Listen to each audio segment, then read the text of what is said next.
ಸೂರ್ಯ ತಂಪಗಿರ್ತಾನೆ. ಮೇಲೆ ಬರ್ತಾ ಬರ್ತಾ ಸುಡೋ ಹಾಗೆ ಬಿಸಿ ಆಗ್ತಾ ಹೋಗ್ತಾನೆ.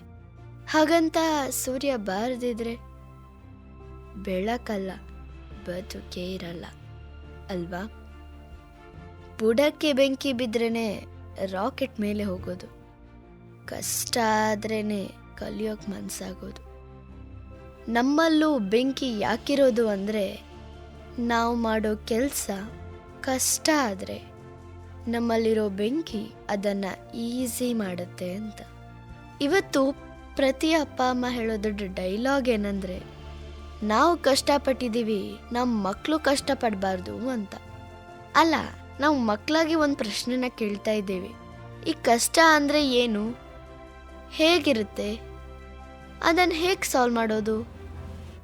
ಈ ಉತ್ತರನ ಯಾರು ಕೊಡಬೇಕು ಅಲ್ವಾ? ಈ ಉತ್ತರನೇ ಎಲ್ಲ ಮಕ್ಕಳಿಗೆ ಬೇಕಾಗಿರೋದು. ಆದರೆ ಉತ್ತರ ಬಿಡಿ, ಪ್ರಶ್ನೆನೇ ಕೊಡಲ್ಲ. ಏನು ಮಾಡೋದು?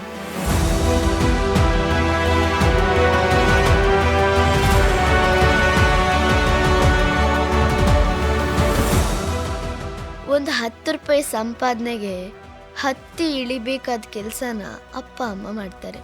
ಆ 10 ರೂಪಾಯಿನ ತಂದು ಕೊಡ್ತಾರೆ. ಅದನ್ನು ತಗೊಂಡೋಗಿ ಏನೋ ತಿಂಡಿ ಅದು ಇದು ಅಂತ ತಗೊಳ್ತೇವೆ. ಆಗ ಆ 10 ರೂಪಾಯಿ ಸಣ್ಣದಾಗಿ ಕಾಣುತ್ತೆ, ಯಾಕಂದರೆ 10 ಚಾಕ್ಲೇಟ್ ಸಿಗೋದು. ಅದೇ 10 ರೂಪಾಯಿನ ಒಬ್ಬರಲ್ಲಿ ಕೇಳಿ ಕೊಡ್ತಾರಾ? ಇದು ಬರೀ 10 ರೂಪಾಯಿ ವಿಷಯ ಅಲ್ಲ, ಸಂಪಾದನೆ ಹಿಂದೆ ಎಷ್ಟು ಕಷ್ಟ ಇದೆ ಅನ್ನೋದು ಇಲ್ಲಿರೋ ವಿಷಯ. ಈ ಕಷ್ಟನ ಯಾಕೆ ಪೇರೆಂಟ್ಸ್ ಮಕ್ಕಳಿಗೆ ಹೇಳಲ್ಲ? ಲೈಫಲ್ಲಿ ಬರೋ ಕಷ್ಟಗಳನ್ನು ಹೇಗೆ ಎದುರಿಸೋದು ಅನ್ನೋದನ್ನು ಯಾಕೆ ಹೇಳಲ್ಲ? ಕಷ್ಟಪಟ್ಟು ಮಾಡೋ ವಿಚಾರದಲ್ಲಿ ಯಾಕೆ ಮಕ್ಕಳನ್ನು ದೂರ ಇಡ್ತಾ ಇರೋದು? ಸಣ್ಣದ್ರಲ್ಲಿ ಸನ್ಮಾನ ಪಡ್ಕೊಂಡ ಮಗು ದೊಡ್ಡದಾದಾಗ ಅವಮಾನನ ಹೇಗೆ ಎದುರಿಸುತ್ತೆ? ತುಂಬ ವಿಚಾರ ಇದೆ, ಆದರೆ ಎಲ್ಲವನ್ನ ಹೇಳೋ ಸಮಯ ತುಂಬ ಸಣ್ಣದಿದೆ.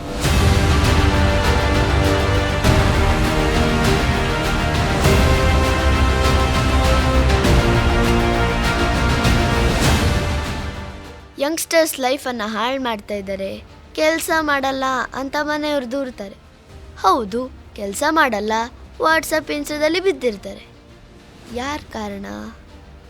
ಕಲಿಯೋ ಸಮಯದಲ್ಲಿ ಹೇಳಿರಲ್ಲ, ಬೆಳೆದ ಮೇಲೆ ಕೇಳಲ್ಲ ಅಂದರೆ ಇಲ್ಲಿ ಕೇಳದೇ ಇರೋ ತಪ್ಪೋ ಹೇಳದೇ ಇರೋ ತಪ್ಪೋ ವಿಮರ್ಶೆ ಮಾಡಬೇಕಲ್ವಾ?